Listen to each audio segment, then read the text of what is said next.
ng pyesa. The sales tax will not be reduced. How would that spare parts? Well, all the spare parts will be reduced from 20% to 10%. Sales tax, yes. How about the corresponding retail price? Well, the corresponding retail prices, after taking into effect the increase of the purchases because of the strengthening of the yen from 266 to 166, the net effect will be probably between 8 to 10% reduction in the price of spare parts.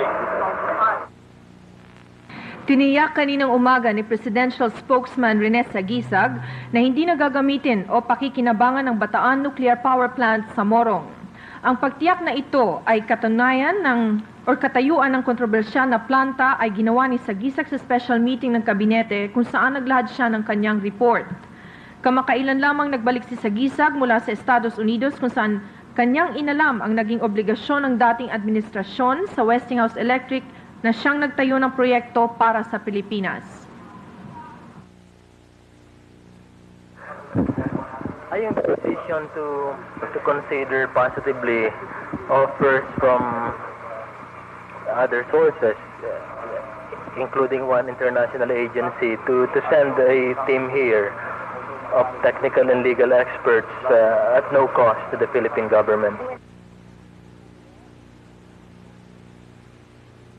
Hiram na pondong $2 bilyong at sa dope test.